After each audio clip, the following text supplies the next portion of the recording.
Hello, everyone, and welcome back to the CDL podcast channel. In this episode today, we got some news to talk about. Some rumored rosters dropped again, some MW2 news, some drama in the Legion camp with Clayster. Question we're going to ask Brock if he wants to join a CDL team to win a major next year. And then we're going to do one Mount Rushmore and one little draft at the end of the episode to give us some content here for you guys because it's a pretty slow day of news as you'd expect. So at the end, we are going to build our perfect map and mode series, going from hardpoint, S&D, whatever game 3 map and mode you want to choose, and then another hardpoint, S&D. And then to finish it up, Brock and I are going to do a Call of Duty Guns Mount Rushmore and pick our 4 favorite guns in another little draft. So going to be a pretty quick one today, but excited to kind of talk some of our favorite maps, modes, guns in Call of Duty, and you guys can get to know more of our favorite things in the competitive Call of Duty world. So if you guys enjoy this one, be sure to leave a like, comment, and subscribe if you're on the audio platforms. Drop that follow, drop that 5-star review. We appreciate all your support, and we've got a special episode coming next week, and looking forward to that. We'll let you know if anything changes, but as of now, we've got a pretty special episode planned for next week that I'm excited to get into. So let's jump into this one. Brock, how you doing today? Oh, doing pretty good on this fine Monday, I'll just say. But it is pretty crappy out today. Rain all day. But other than that, not much Call of Duty news, but yeah. Excited for the season to start here in a couple months. Yeah, it's crazy that I saw the thing on Twitter that was like the 6-year anniversary of OpTic winning champs, like was it yesterday or whatever, and then today is OpTic Day. But it is crazy that it's the 6-year anniversary of OpTic winning champs, and we've been sitting here with the season over for like 2 months now.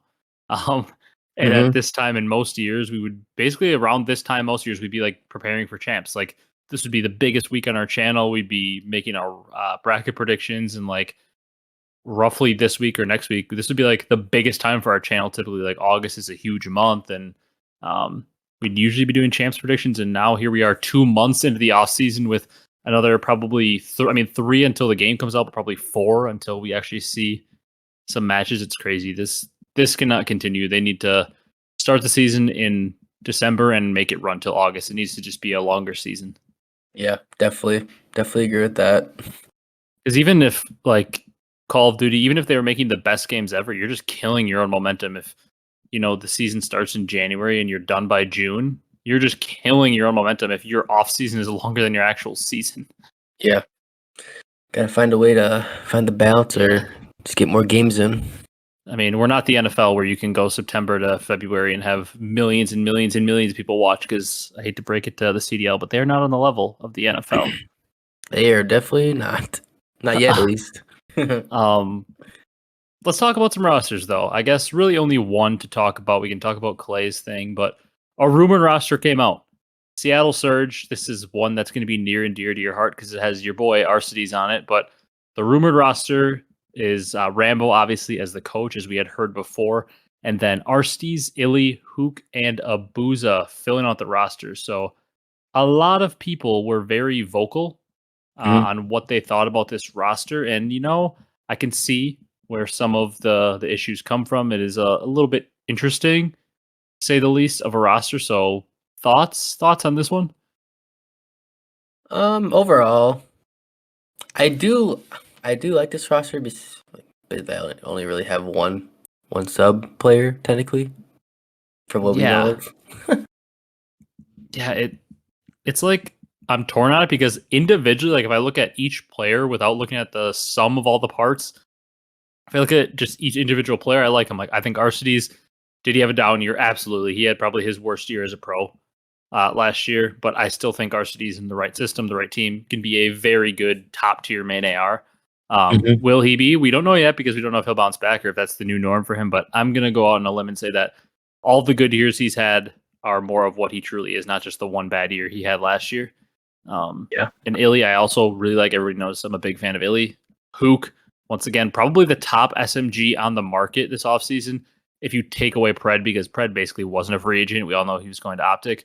But Hook was one of the top, along with like Envoy, for submachine guns in the market. And then Abezy was basically the hottest prospect in the market. So individually, I like all the players, but like you said, Illy is an AR. Arcitys is an AR. Illy more of a flex, I guess, but Illy can't be a full-time SMG.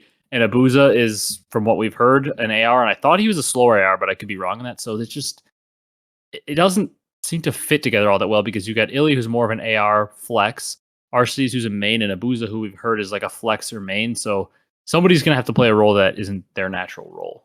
Yeah, players are good. I don't think it won't fit the system unless they really think Abezy can do really good on SMG. That has to be what it is, right? Yeah, because I would hope they aren't trying to convert Arcitys, which I know they won't be. And Illy, I guess maybe could be their other thought because maybe they believe he could play an SMG. But Illy isn't really like this play heavy player. I'd rather have him kind of getting in the mix with an AR and being able to communicate a little more. And I guess that's got to be what their thought process is Abezy has this disgusting talent, and maybe they think like putting him in on an AR is kind of limiting that, and maybe they just want to try to unleash him on a sub, become the next Hydra, because I believe he's a French player. I could be completely wrong, but I think he is. Maybe they just see that immense talent that he has, and he's the most talented, mechanically skilled player on their roster, and they're like, let's just try to make this guy a submachine gun, because usually your most mechanically skilled, cracked players end up playing the SMG role because it is the most impactful role on the map. Yeah, 100%. But one thing I do worry about this roster is if they're not playing good, they'd be down bad. Yeah, you talking just attitude-wise and just team chem-wise? Yeah, and it seems like when they like kind of struggle, like Hook will go double neg, RC will triple neg, and Illy could double neg as well. They have rough games. I could see this being a really good online team though, if like they're in Dallas.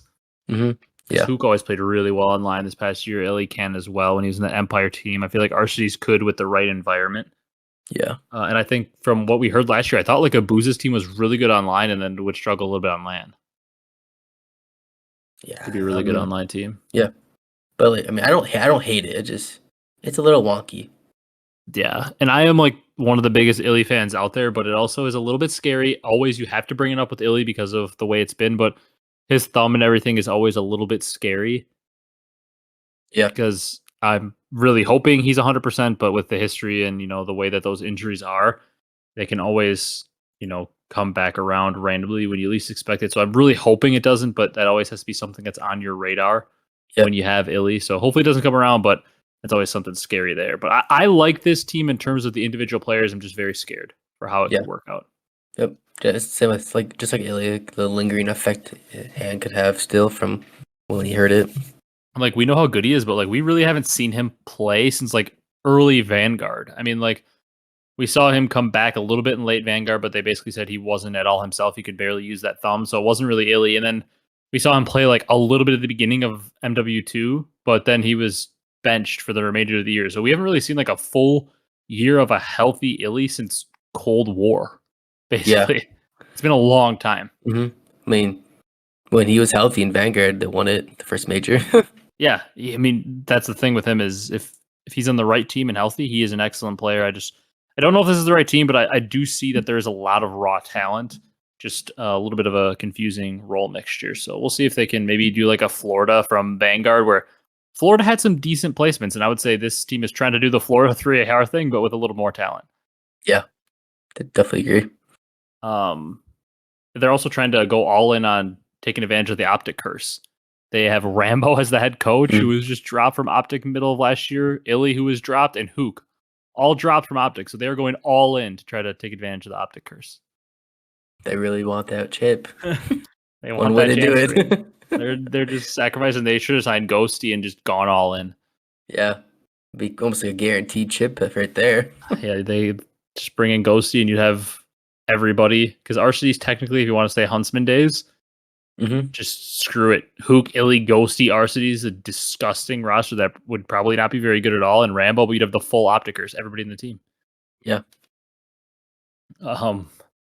That's enough on the Surge, though. We'll be interested to see how they play, if that is in fact the roster is not technically confirmed yet.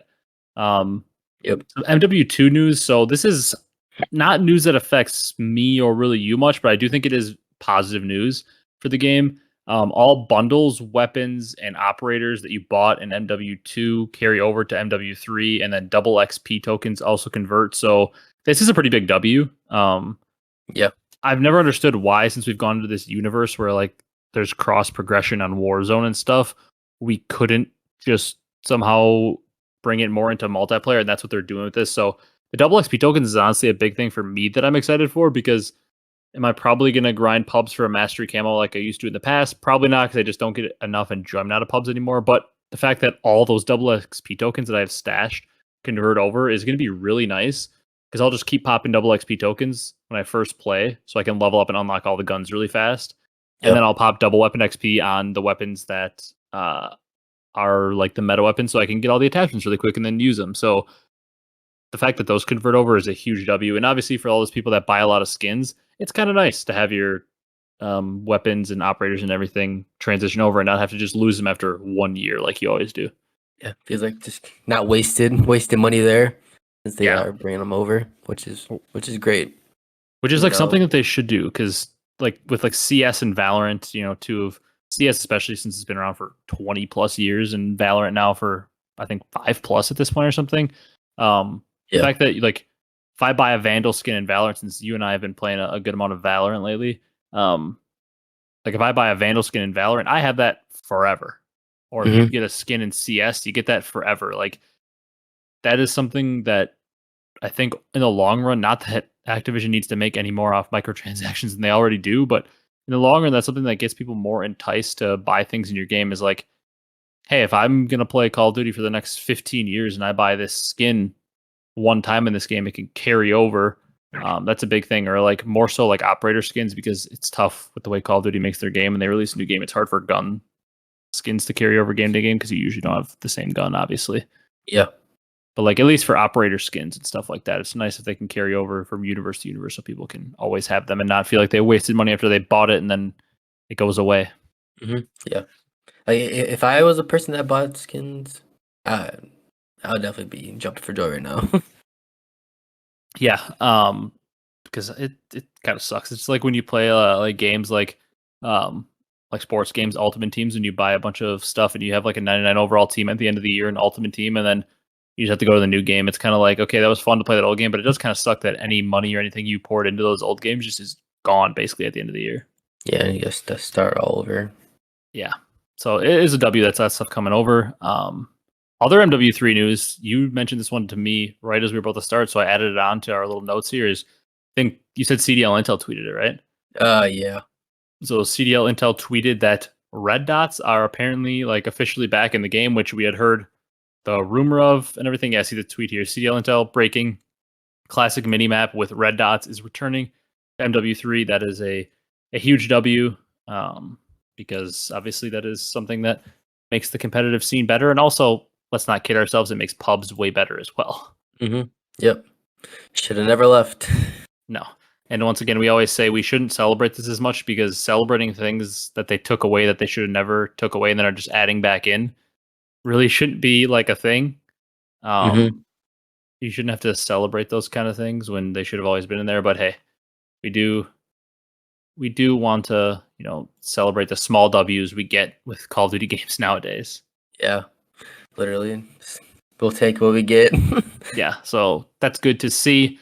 In some other CDL news, Clayster claims that the Legion offered him a 33% salary reduction, and also wanted to add the role of partnerships manager to him as well. And I guess that would mean that he would, hunt for sponsorships for the team. So like, I don't know if they wanted to get like a Mountain Dew sponsorship or whatever for the Legion, he would go hunt out that. And they said that they would maybe give him like 50% of the sponsorship or something, he said.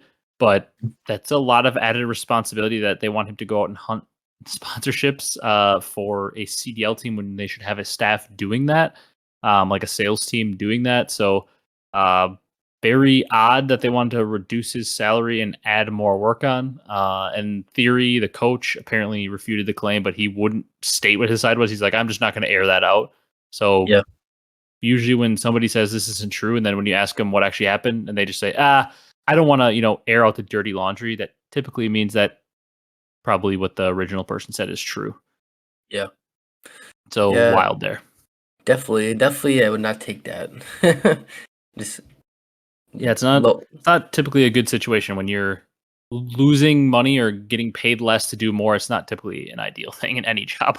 Yeah, and just from like knowing Clay, I really doubt he wants to do that at all. He just wants to compete at the highest level. This dude's over 30 now, still competing. You think he wants to add other responsibilities outside of the game? He's probably trying to do as little as he can, but still compete at this point because he just loves the competition aspect of things. So, yeah, I'd agree with that. And like, yeah, that's wild.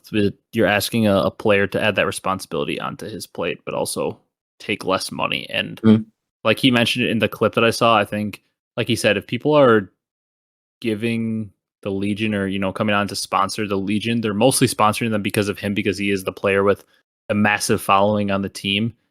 Outside of like OpTic teams, he's one of the most followed players and one of the most popular players and most recognized players. So like he said, they're mostly getting partnerships because of him. So he should be getting part of that cut anyways, just like all the players should, because they're obviously probably the main reason that the team is getting sponsorships in the first place. Yeah, I agree. So yeah, that is some wild stuff though. Hicksy.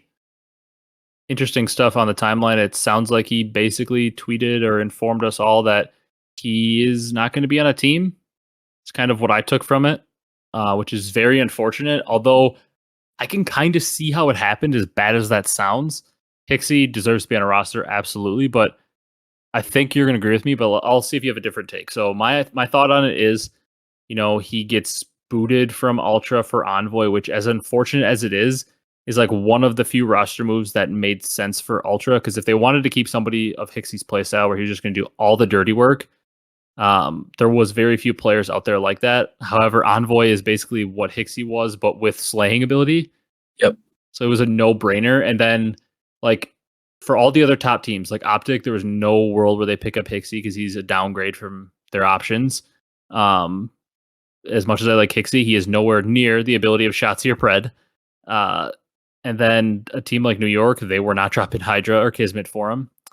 Faze, hello, they're not dropping Simp and Abezy for him. I would hope not. Yeah, and then I'm blanking. Who am I missing for the top teams? Boston. Yeah, I guess Boston would be like 5. You're going to go with the upside there. So like, so the top 4 teams are filled out. There's nobody that's going to pick up Hicksy there. And then from there on out, with those top 4 teams being so stacked, I feel like the logic other teams use, and I'm not saying this is correct or incorrect, but my theory on it is the logic those teams use is we have to go for superstar players or players with really high upside in order to try to catch up to these top teams and make ourselves competitive with them. And they probably thought a role player, dirty work player like Hicksy is not the way to get them there. I'm not saying that's the correct way to go about building a team, or incorrect, or saying I agree or disagree. I'm saying I think most teams that weren't in the top 4 were like, shoot, these top 4 teams are stacked. We got to get a ton of slaying power to be able to keep up. And Hicksy just doesn't bring that slaying power. So that's probably what their logic was. Yeah, they're going for the home run hit, and Hicksy's just like the very average, but pretty good in the right system player. And I feel like that right system for him is top teams, though, right? Yeah. So like, he would definitely struggle more on a bottom team. Yeah. Like, if he doesn't have those players around him excelling, I don't know that he could be as good. So, like, that's why he fits so perfectly on a team like Toronto, and they did so well. Or, like, if he was slotted in on a team with, like, Cellium, Jiraza, and Abezy, like, if you slotted Hicksy in there, he'd probably fit really well because he would, be able to do all the dirty work and have those 3 slay around him. And you could even slot him in with a team like that current New York team with Skies, Sib, and Hydra if he, like, took the Kismet role. Yeah. He would fit pretty good in there. But once again, what's the common denominator between all those things? Like, Simple do dirty work at a much higher slaying efficiency level and just better player. You slot him in for Kismet. He is the same kind of style of player as Kismet, where he does a lot of dirty work, but Kismet's just a lot better. So it's like Hicksy plugs more into top teams, and he can just like fill all the gaps and do all that. But like, I see why teams like Boston are trying to catch up, and they go with Capsidal and just kind of go all in like that. They go Capsule Snoopy and just go for the high ceiling because you're trying to catch up to those top 4 teams. And I see where their logic was, where they're like, Hicksy's 0.85 isn't going to get it done for us. Although I will say, once again, his 0.85 is extremely impactful. So I'm not knocking Hicksy, but I'm seeing where the logic the teams probably use come from. Yeah, definitely.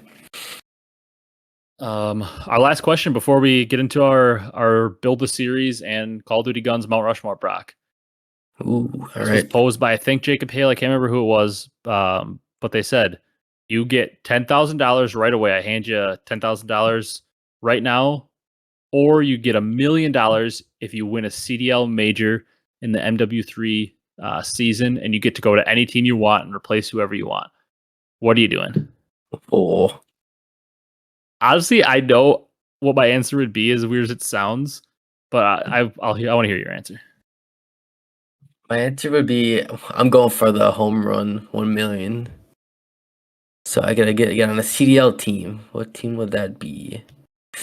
I'll go Faze. You got to replace Draza, right, and just go with the trio. As much as yeah. Yeah, you almost have like that has to, if you're going to join, you have to join because that trio is the best, and like you can't replace that. That trio gets towards the top every time, so you've got to just, I guess, fill in a flex role. Yeah. Probably force Cellium to go back to the flex and just play fast because he's way better than me, and then I just have to play main AR. Yeah. Jaws would drop 1 point whatever. I would be dropping a 0.3, but I'll be getting the hill time. Yeah. I'm going to go out on a limb and say neither of us would be able to win a major if we joined a team. Although I would say we are probably, I mean, we usually hit the highest rank in ranked play. So we're better than the average Call of Duty player, but that is nowhere near good enough to make it in the CDL. However, my answer honestly might be that I plug in and play. I'm not going to win the million, but if that 10K was bigger, like 10K is a lot of money. Don't get me wrong. I would love to just, get handed 10K, but honestly, for how big of a CDL fan I am and everything, I would just rather get plugged in on Faze and just spend a year traveling the world and, playing on the main stage and stuff. I think it'd just be fun to play a full year in competition and just see what it's like, because that would be like a dream. So honestly, I would just say, yeah, screw it. Give me the spot. Give me Draws a spot and Faze so I can play with the trio. And go for the million. I'm not going to win it, but I'm doing it for the experience. The real answer, though, is I'm purely going for money. I'm just taking the 10K. Yeah. Who knows? But I want the Maybe experience of playing for a year. who knows? You could maybe pull LEG out of Vanguard. Yeah, just get so hard carried by Simp and Abezy and Cellium. Yeah. But pull out off meta weapon. Yeah, pull out the Volk. Yep, that's how you win. It would just be so fun to have just a year to compete, though, because like I would get world starred, but I would be able to hold my own in enough maps where, like, in Search and Destroy, I think I could do okay. Yeah. Obviously, I would probably drop like you said, like a 0.4 the whole year or something, but just the experience of playing in the CDL all year. If I was undroppable, technically, like they couldn't drop me, then it'd be pretty fun. It would be really fun to do that.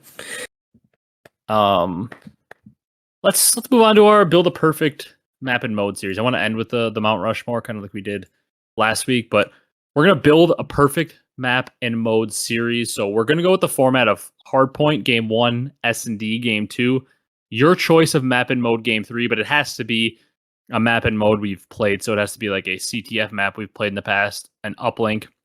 I guess if you want to go Blitz, it could be Blitz, Control, unless I'm missing one of the game modes. I don't think either of us are going to go all the way back to like Domination? OG. I'm not even going to mention it because if you pick it, you're a psychopath. I guess that is an option, but like, yeah, so like uplink, CTF, Control, those game modes. And then ended off with a game 4 hardpoint like usual and a game 5 S&D. So we'll just do a draft alternating. There's so many maps and modes. I don't really think it matters if we do like a snake draft or somebody gets a double pick. I think we can just alternate our picks. Yeah. Or just alternate who gets the first pick on each one. Why don't we do it that way? Yeah. Whatever. We'll just go back and forth. How about that? That's easiest. It's not like we're gonna like steal each other's maps too much, I don't think. Whoever picks first, we'll let you pick first for the series, and I'll just pick first for guns or something. Okay. We'll do it that way because there are definitely some iconic map and mode combos that'll probably get stolen by whoever gets to pick first. So you might end up with a better series, but we'll let the people decide who listens. So it could be from any game, but I would say like state specifically what game you're talking, because like for maps like Raid, that technically came into like multiple years of competitive, I guess you would have to say like, did you want Cold War Raid or Black Ops 2 Raid hardpoint? Because it would change like the guns and the speed of the game with the movement of the characters and everything. So I guess specifically state the map and mode in which game you're talking if it's in multiple games. Okay. Ooh. And this is also not.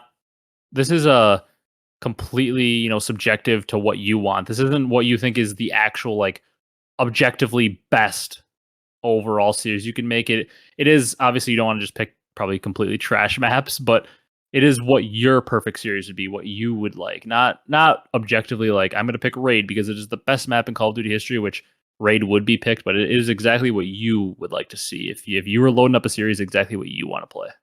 Yeah. Okay. My first pick from what's it? All right. My first pick is from Black Ops 4. Okay. Hardpoint frequency. Okay, getting mixy right away. Just get mixy right away. I love it. Keep That's a good running pick. with keep running with the stim shot. Good to go. Yeah, anything. I mean, any of you that have been listening long enough, there's probably going to be a lot of Black Ops 2, a lot of Black Ops 3, and a lot of Black Ops 4 picked in this series and in guns because, um, Brock's other favorite Call of Duty is not too much in the competitive space that either of us know about it in MW3, so probably not a lot can be picked from there. Yeah. And three favorite games for both of us right up there on the top is Black Ops 2, 3, and 4. If they're not the top three, they're right up there. So there's going to be a lot of that. And I respect the frequency first pick. It's probably not a lot of people's first pick because you just don't think of it, but it is a fun, mixy map. I have to take my favorite, like maybe my favorite competitive map of all time first, just so you can't steal it on me in map 4. I'm starting out with a nice fringe hardpoint from Black Ops 3. Ooh. I really love Black Ops 3. Everybody knows I always state it as my favorite game. It's between that and Black Ops 4 and 2, like I just said, those 3 games. But Fringe Hardpoint was always so fun to me. And also, it's an interesting way to start a series because there are some spawn traps and some spawn outs, like some far spawns you can give people that you could roll them and demoralize them in a game 1 quick. So I'm going Fringe Hardpoint because it is arguably my favorite map of all time for competitive. Okay. I like that. So S&D map 2, where are you going? Man. All right. I'm picking Stronghold, Black Ops 3 S&D. Okay, I like it. Just OpTic a fans just solid got some map. PTSD. Besides that, just a solid map overall. That is a fun map. The one bomb site was a little weird.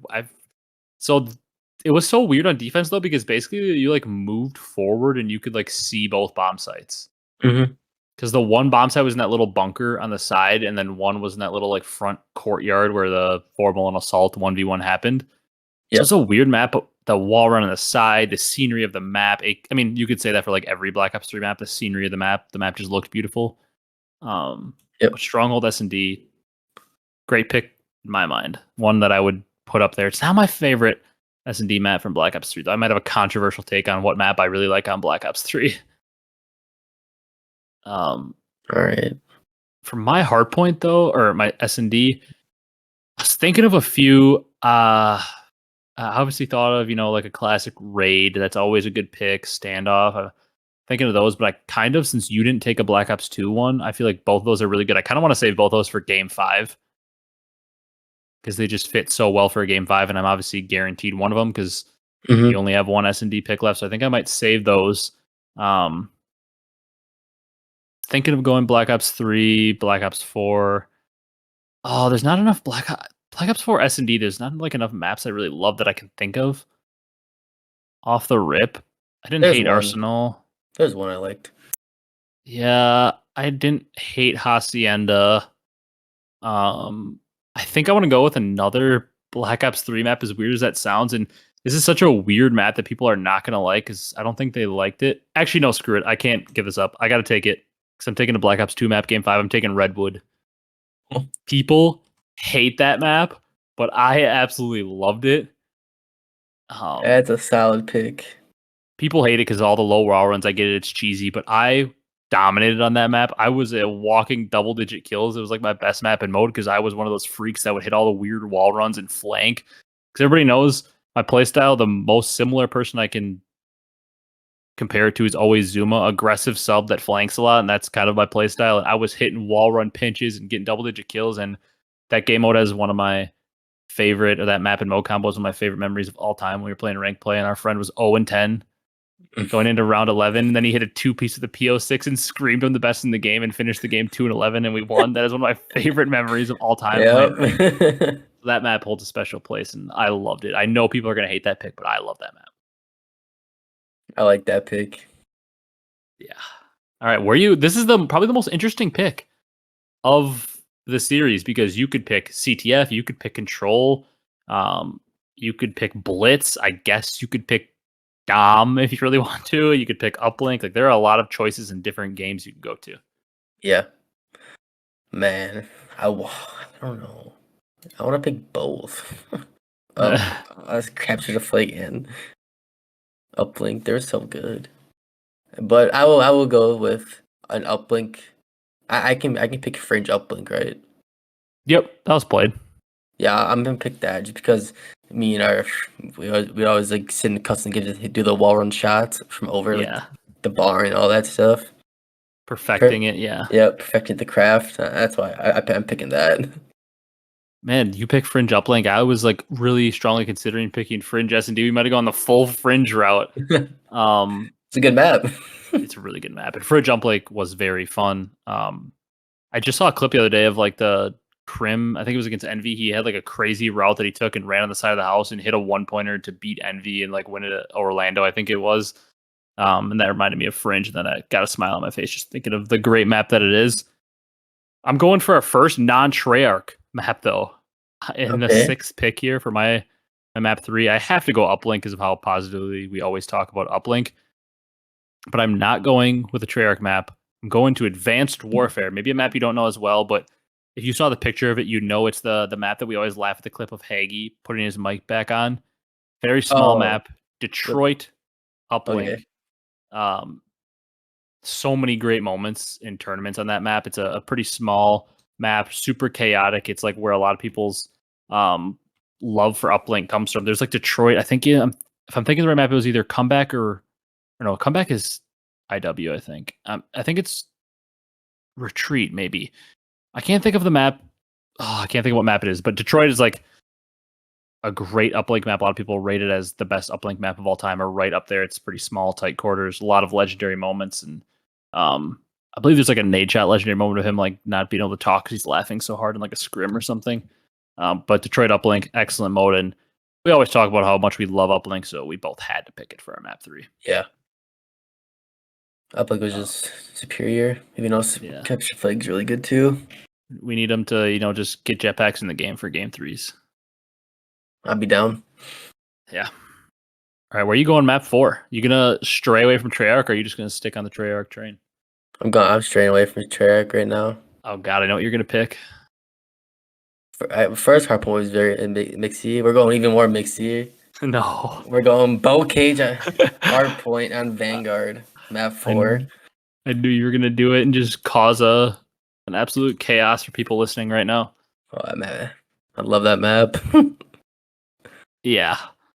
How could you not love that map? Just run. For a non-pro player, it is an incredibly fun map because you just run at people. That's all you do. Yep. There's no thoughts. You just run and kill. It's like you're playing pubs and ranked. Go like 40 and 30, 45 and 20. Yeah. Yeah, I mean, definitely a fun map though. Maybe unless you're a pro, like you said.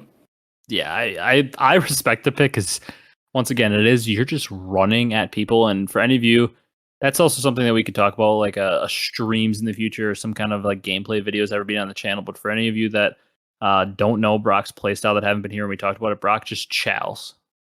That's Brock's playstyle. Whether he's on a sub or an AR, Brock just chows everything. He plays a lot like the OpTic Dynasty boys did, where they were just not scared of anybody, and he just chows. So Bow Cage is the map for Brock, because there's no wrong chow on that map, because there's not a such thing as like flipping spawns terribly or anything, except for maybe a couple hills. Mm-hmm. So that's why Brock loves Bow Cage. And honestly, who couldn't love Bow Cage if you're not a pro, just because of the fact that, like, if you like running around, you just get to run at people on that map. Yeah, overall engagements too. Yeah, through the roof. Yep. I'm gonna go with a really controversial take here for map 4, and I think you're gonna be like, man, I almost wish I would have picked that when I say it, because our team was unstoppable at this map in Black Ops 4, and that is Seaside Hardpoint. Oh, true. People don't like it because of the comeback nature of it, but I would argue that it was one of the best spectator hardpoints that has ever existed in competitive Call of Duty because of the fact that it led to so many comebacks, like the historic OpTic one against Splice and CWL Vegas, the first tournament of the year. Like this map just bred comebacks, which made it exciting. Because as a viewer, what's more exciting than a 100-point comeback in hardpoint? That's what you want to see as a viewer. Yep. You want to see like crazy comebacks as it leads for those crazy moments in the crowd screaming. So this map was incredible for comebacks. Like I said, our team in ranked play, I swear to God, we had to win this map 200 times in a row because it felt like we literally never lost this map, which probably contributes more to my love of it. But I loved playing Seaside Hardpoint. I would just get loose of the SOG and I would just get lost in that little like barrels section of the map over there by P2. Yeah, the barrels. I would just get lost over there, and in church, I would just get lost and run around up top, kill the guy up there, just keep weaseling my way around, jump out the top window as they're hitting the front, flank, three-piece. I was just running around rampant with the SOG in that map. Mm-hmm. That's a good shout. You were definitely really good at that. Yeah, we would never lose that map. It was like that. We loaded into that map, we knew it was a free win. Yeah. All right. Where are you going? Map 5 to round it out. Save your best S&D for last. Should I go to Vanguard again? No, I'm just kidding. Oh, God, not for S&D. I'm kidding. But Tuscan was a good one. Not bad, yeah. Early Tuscan before the spawn change was better. Yeah. But I've decided already. I'm going with Black Ops 4, Arsenal Search. For the fact of the snipers. Sniping on that long alley. Yep. I had the rattiest play with one of our friends that worked every time, one round when we really needed it. Mm-hmm. Oh, that's right, yep. That one side I just lay down basically outside the map, let them all run by me, free three-piece on the bomb. Yep, literally. It's a cute run around for sure. That's a good shout, though. Arsenal S&D was very fun. Arsenal in general was very fun. Yeah, it was kind of big, but it was fun. It was really fun for all. Hardpoint was fun in that map. Control was even pretty good on that map. Yeah, Control was fun for that map because maybe some specialists helped with that. Yeah, specialists were like a key to breaking. The Tempest was always so big to break that outside point. I always forget over time what was A and what was B, but they were always big to break that. Legend again, pain for OpTic fans. Legendary Control moment where Kenny beat Karma. I think it was Kenny, or was it Enable? One of them beat Karma in the 1v1. I think it was Kenny. Yeah. That's a good pick, in the middle area. Yeah. I would love to play your series overall. Frequency Hardpoint, love it. Stronghold S&D, love it. Fringe Uplink, I love it. Bocage Hardpoint, just chow everything. And Arsenal S&D, that's good. I have to give a shout out to Black Ops 2, though. It's wild that neither of us have picked it yet. Between Raid and Standoff, but since you left Raid on the board, I'm just going to go with the prototypical, what most people call the best competitive map of all time, and I'm just going to go Raid S&D for map 5 because you just can't go wrong with a Black Ops 2 Raid S&D. Yep, literally. It is very, very, very good. It is probably objectively the best map for competitive COD ever. Mm-hmm. If you went through a poll, it's probably would be the highest voted map of all time. It's an all-time great map. It'll work in every game ever. And it just works out really well. So some good series there. You went with Frequency, Hardpoint, Stronghold S&D, Fringe Uplink, Bocage Hardpoint, which sounds so weird with all these great maps. And then Arsenal S&D. Then I had Fringe HP, Redwood S&D, Detroit Uplink, Seaside Hardpoint, and Raid S&D. So some good series. Now, you want to jump over to the Mount Rushmore of guns and then wrap it up? Ooh, yes. I would love to do that. I'll leave this up to you. I can go two ways with it. Since we do talk competitive so much, do we want to make this just Mount Rushmore of your favorite guns, just strictly competitive all time? Or do you want to do all guns across all modes, including like zombies? Which one? Well, we can do competitive guns. Okay, so strictly guns that were used in competitive, and that could include like maybe the meta pistol or the meta sniper, like stuff like that could be included if you really want to include like the BO4 Paladin because you loved using it or something. Yeah, I could include those. So you went first. I'll pick first this time. The first gun for competitive, I feel like I have to pick because I know you'll pick it on me otherwise, and I really want it. Okay. Is the VMP from Black Ops 3. Because that is probably arguably both of our favorite guns, or both of us probably have it on our Mount Rushmore of our favorite competitive guns. Yeah. So I have to steal it because otherwise I know you'll take it on me. So I'm going for the VMP from Black Ops 3. They murdered my baby though, because they like after the game nerfed that thing and it has so much recoil now and it kind of sucks now. Yeah. So if you ever go back and try to play Black Ops 3, the VMP like sucks now. So those of you that didn't play it in its time and think that gun sucks, man, that gun was elite during Black Ops 3. That gun was something else. So fun, and 40 bullets in the clip, you could spray, and oh my god. Yep. Iron sights were just really good as well. Oh man, some of the cleanest iron sights ever. Yep. Oh, where you going? Pick one. I'm going with the Maddox from Black Ops 4. Good pick. It's a good pick. Maybe the best gun in competitive history.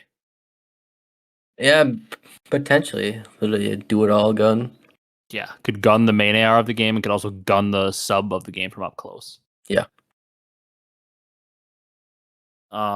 You go Maddox Black Ops 4. I've got to take the other gun from Black Ops 4 that I loved. I'm going SMG heavy to start. I got to take the SOG from Black Ops 4 post patch at the end of the year when they actually made it good. No, pre-patch that thing was awful before it became hit scan. Then end of the year hit scan. I literally felt like I was walking on water on the map with that thing towards the end of that game. Yeah. That gun was so good. Like you would just fry. And we had another guy we played with, one of our friends that played even faster than I did in that game, and he would just run in front of me, and the two of us would just go wreak havoc. And every kill we didn't get, you would just pick up with a Maddox, and we were rolling. That is, I think, actually overall, the SOG is probably my favorite gun ever to use for the SMGs, at least, even over the VMP. But the reason I picked VMP first is because I thought you might take it. I mean, I didn't think you'd take the SOG. Yeah. I go SOG that much, really. God, it was so fun to use. I think it was even more fun than the VMP, like I said. What do I do here? I'm trying to think real quick. All right, I'll do it. The Black Ops 2 MSMC. That's a great one. I would have potentially picked it if you didn't. Kind of like almost like an early version of a SOG. They kind of remind me, they're just like the shape of the gun and everything. Yeah. Kind of remind me of each other a little bit. It's like a little bigger SOG. Yeah. Shot a little slower too, maybe, but just I can literally hear the sound of the gun in my head right now. Yeah. All-time great gun. Pubs, excellent. Competitive, excellent. Just a great gun. It was even like sometimes out of the meta here that people would use like the Scorpion and stuff like that in that game. But yeah, the MSMC BO2, it's like the first submachine gun I can really. It's like the submachine gun that made me fall in love with using an SMG in competitive. Yeah, it was just so good, and it was the first time I kind of started to understand what roles really were in competitive play like that. So good. Oh, where do I go here? I'm trying to think of like all the games that I've really enjoyed to play competitively. Like, I can't pick anything from this past year. Nothing really makes me want to pick it from Vanguard. I did enjoy the automaton and pubs in Vanguard for a while, but competitive, I do like the AK-74U from Cold War. That gun was so good. Yep. Kind of going back further, IW, there's nothing I really want to choose. AW, there's the two obvious picks. I feel like I have to choose Black Ops 3 because I've talked about it so much. I think I have to choose an unpopular pick and take the Man of War. Because in Black Ops 3, really, when I was a main AR to start the year when we played, like I was the off meta dude that was using the Man of War from day one when everybody else was using the M8, and then people started to come around to it. But I was on the Man of War train all year while everybody was using the M8. I love that gun. Yeah, definitely a good gun. Good shot. It's shredded, like 3 bullets, boom, dead. Yeah. Man. All right. Which do I pick? All right, I'm gonna do it. Black Ops 2 M8. Damn, that was my next pick. I was gonna pick it next. I was trying to think of either that one from Black Ops 2 or Black Ops 3 one. Yeah, I think you might make me go to the Black Ops 3 one because I was trying to think. thinking of other Black Ops 2 weapons, and like I could say the AN-94, but that's not one of my favorite weapons, so I don't really want to say it. The M8B02 was my next one. M8A1. I feel like I might have to go with the M8A7 now and go Black Ops 3. I think that's what I'm going to do. My other favorite competitive gun. That's crazy. You can all tell that my favorite game is Black Ops 3 because I'm going to go with the M8 from Black Ops 3 as the other one on my list. You did... I would say, though, like, probably I would replace, like, the M8 with, like, the Maddox on my own list if I could just do my own favorites. And it would probably actually be my top 4 favorite guns to use. The SOG, the VMP, the Man of War, and the Maddox would probably be, like, my top 4 if I could just steal the Maddox from you. So I got pretty close Yeah. to what my 4 favorites are. Mm-hmm. All right, where are you going with your last pick? Oh, I wanna pick this gun so bad because I play the game a lot, but I just don't feel like I should. I was thinking you might pick a sniper at some point. Or like a random pistol or something. Nah. The only separate, I mean, the one I really only used a lot was the Black Ops 4 one, Paladin, but... Yeah. I was thinking maybe you go like an RK5, the out of the left field, Black Ops 3 pistol. Alright, I'm going out of left field. It could be controversial. The Vanguard Automaton. You love that thing shooting so fast. Yeah, it is shot for you too. It's nice. Yeah, it aims for you and everything, you know. But I mean, you can't knock it if you fried with it. There's a reason you love it. Like, I think like you got like somebody like random. Oh, I was about to say you got somebody random like Zinni that loves like a R from World War II where it's like nobody would ever call it like the greatest weapon. I'm switching. So you already took the M8. I don't want to be boring. I'm taking the PPSH from World War II. I loved using that gun, even though people hate that game. That is a good gun. I love using that gun. It actually reminded me a lot of the Cold War 74U in like a weird way. It was like kind of a do-it-all SMG that was good from range. Mm-hmm. I loved using the PPSH in that game. Yeah. Yeah, I picked the Vanguard Automaton. But Cold War, the AK-74U was pretty good, along with the Craig. The auto was fun to use, though. It's not a bad pick for, like, if you enjoyed playing that game and enjoyed that gun, it's not a bad pick. Yeah. I don't know. To me, the auto, it just felt good to shoot, obviously, and I just liked how it looked and how I can move around with it. Yeah. It was like a worse mobility version of a Maddox. Yeah, that annoying like jump delay in that gun though killed me to start the year. When you like couldn't shoot when you jump. Yeah. Mm-hmm. That annoyed me really bad until I got used to it. So your final Mount Rushmore, your picks, you went Maddox, MSMC, the BO2 M8, and then the Vanguard Automaton. And I went with the VMP, the SOG, the Man of War, and the PPSH. Pretty good choices there. There's all 8 guns, the 4 from yours and the 4 from mine guns, I love to use. I even love to use the Automaton as well. So it's a pretty good list there. Drop your list down below of your ideal series. Obviously, you're not picking it against anyone, so you can take any 5 maps you want. And then also drop your thoughts below on our guns list. Which one do you like better? Which one features more of your favorite guns? And drop your own Mount Rushmore of your 4 favorite competitive guns. Maybe we'll see somebody that was a sniper drop their 4 favorite snipers or something. So drop those below. That's pretty much it for this one, though, Brock. Unless you got anything else you want to talk about. I would say if I had an honorable mention, I would give it to the Black Ops 4 Paladin. Yeah, I was actually thinking about like the RK5 from Black Ops 3 was like my honorable mention. I love that little sidearm pistol. That thing was so good. Mm-hmm. It definitely shredded. There were like points in that game, like on Fringe in like the double windows room in middle map. Like if you were an AR running a M8, you were better off in that room if you were like playing a corner and like playing your life there. You were better off to just have your pistol out because it was better from that short range than any AR was. Yeah. That thing fried. You could one burst if you hit it correctly, and like it shot super fast if you didn't hit that whole first burst and everything. Like that RK5 in Black Ops 3 was insane. The best pistol of all time. Mm-hmm. Yeah, agree. Unless you're a simp from BO4, then you might go Strife. Because he was different with that Strife at champs. Yeah. That was like that. That's why like I hate the RK was like the RK7 Garrison. I think it was called in Black Ops 4. Yeah. I literally hate that gun because it gave me PTSD of like Black Ops 2, the B23R was like a really good burst pistol. And then the RK5 came out in Black Ops 3 and it was like even better.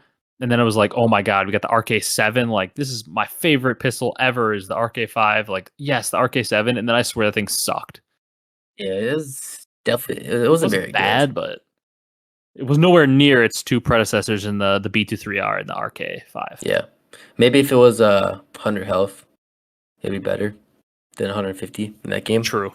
Could have maybe felt better or something like that. Yeah, you're not wrong there. Yeah. I got nothing else. If you're ready to wrap it up. Yeah, got nothing else. All right. So that's going to do it for this one. If you guys enjoyed, leave a like, comment, and subscribe. Like I said, drop your series down below. Drop your favorite weapons down below. If you want to list your pubs list or your across all game modes and like zombies list, drop that down below too. I'd be interested to see what people think about that and see if we can get some zombies guns in there because I enjoy my zombies. Thunder gun, because I was a Kino person back in the day. Thunder gun, my favorite zombies weapon I can think of, apart from the bows on Darius and Drak. Drop those down below. I'm interested to hear them. We'll see you guys next week with that special episode. We still have that planned if anything changes. We'll let you know when we hop on the episode next week, but we do have something special planned for next Monday, so looking forward to that. Thank you guys so much for watching, and we will see you in the next one.